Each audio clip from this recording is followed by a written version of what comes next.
In the grand halls of European power, the cracks have begun to show. But these are not mere fractures. They are fault lines of a system trembling under its own weight. Are massive layoffs at major German and French employers signaling a deeper structural crisis in the EU? How did the EU, an economic powerhouse, find itself teetering on collapse? And what does this mean for the future of the continent? Germany, long hailed as the industrial engine of Europe, now faces an unprecedented reckoning. Major employers such as Bosch, ThyssenKrupp, and Siemens are slashing up to 40% of their workforces in key sectors. ThyssenKrupp alone, once a symbol of German engineering might, announced plans to cut 20,000 jobs by 2025. Bosch follows suit with layoffs tied to the downturn in automotive demand and the transition to electric vehicles. According to a report from Handelsblatt, these cuts reflect a deeper structural crisis in Germany's economy. Declining exports, stagnant growth, and a crippling dependency on Russian gas have left the country's industries vulnerable. A survey by the IFO Institute found that nearly 68% of German manufacturers report lower order books compared to the same period last year. Analysts like Clemens Fuest, president of the IFO Institute, have pointed out that Germany's reliance on global supply chains has left it particularly exposed to geopolitical tensions. The collapse of Germany's industrial backbone is not isolated. Across the border, similar tremors are shaking France's industrial foundations. France's industrial sector is unraveling at a pace unseen since the 2008 financial crisis. Steel plants in Dunkirk and Lorraine, once bustling hubs of economic activity, are now closing their doors. Workers from ArcelorMittal's facilities have staged massive strikes, protestments in what they call gross mismanagement and abandonment by the state. According to Le Monde, France's industrial production has plummeted by 11% year over year. Meanwhile, energy costs remain exorbitant, driving companies to relocate operations abroad. Reports from Les Echos suggest that nearly 23% of French manufacturing jobs have been outsourced over the past decade. French economist Thomas Piketty has warned that these developments signal a broader erosion of the country's industrial competitiveness. But France and Germany are merely symptoms of a broader ailment. Could Europe's self-imposed sanctions be accelerating the crisis? Please like and subscribe. Leave your thoughts in the comments.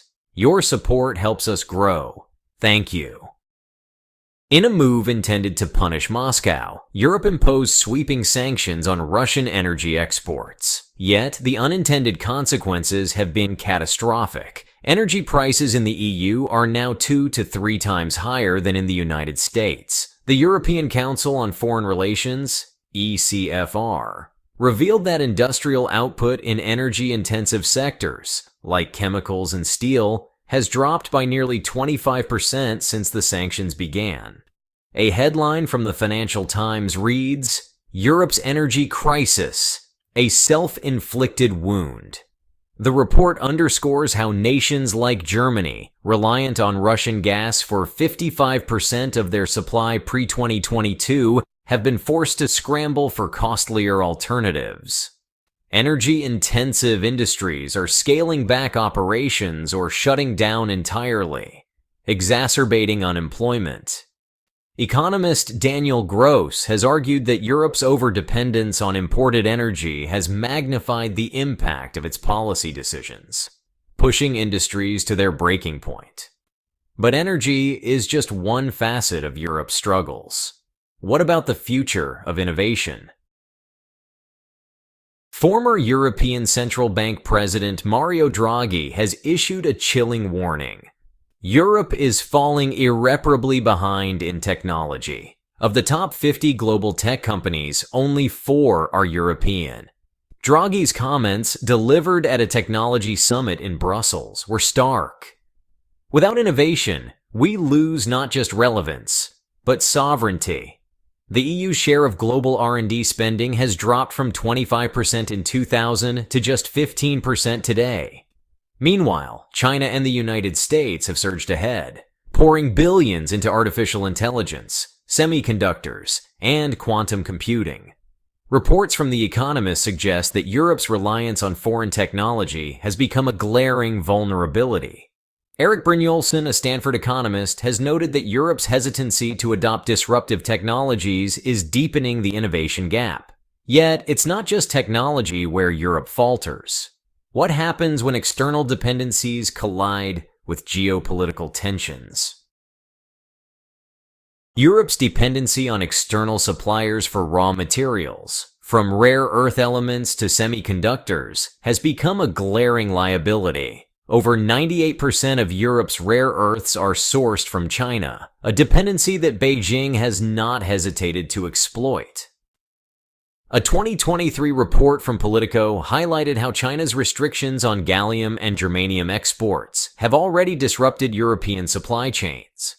These critical materials are essential for industries ranging from automotive to renewable energy. The EU's response, a Critical Raw Materials Act, has been criticized as too little, too late. Professor Emily Reichert, CEO of Greentown Labs, has pointed out that Europe's delays in securing its supply chains are stalling its green transition. Beyond geopolitics, Europe's economic woes are also deeply tied to its global trade dynamics. Trade is the lifeblood of Europe's economy, accounting for over 50% of GDP. Yet, this openness leaves the continent vulnerable to external shocks. Skyrocketing energy costs have compounded the issue. A report from Bloomberg reveals that European exports are down 8% year over year, while imports of cheaper goods from Asia have surged. The automotive sector, a cornerstone of EU trade, has been hit particularly hard. Companies like Volkswagen and Peugeot face steep competition from Chinese EV manufacturers, whose lower production costs are undercutting European brands. Economist Gabriel Felbermayr, president of the Austrian Institute of Economic Research, has emphasized that Europe's cost disadvantages are weakening its global competitiveness. But the economic challenges are intertwined with social and political instability. How does this play out on the streets?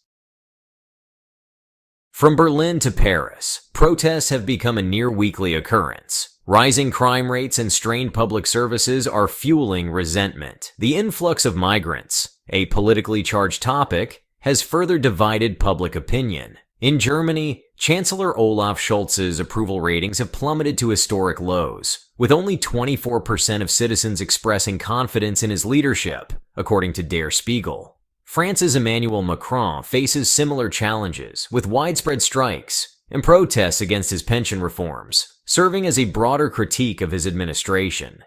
According to a Reuters poll, over 70% of French citizens believe the country is heading in the wrong direction.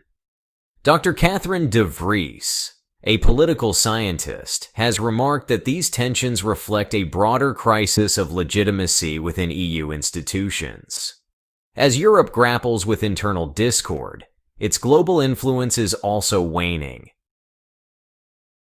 The EU's stance on international conflicts has drawn widespread criticism.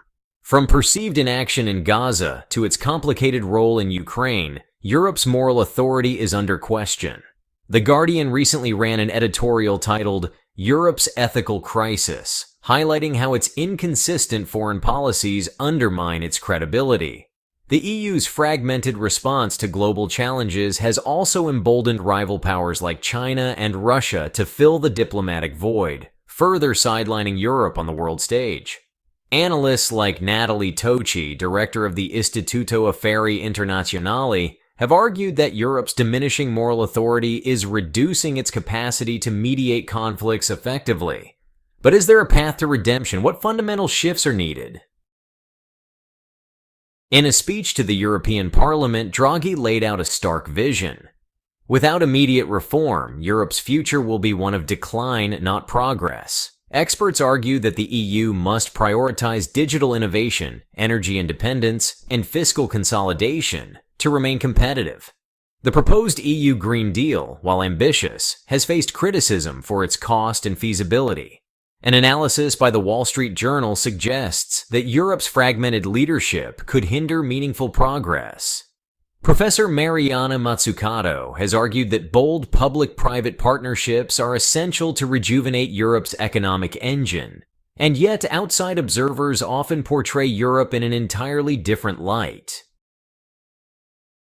American media often paints Europe as a bastion of stability and prosperity, but this perception is increasingly at odds with reality. Analysts like Stephen Walt have pointed out that such narratives often ignore the EU's systemic issues. According to a Pew Research survey, over 60% of Americans view Europe favorably.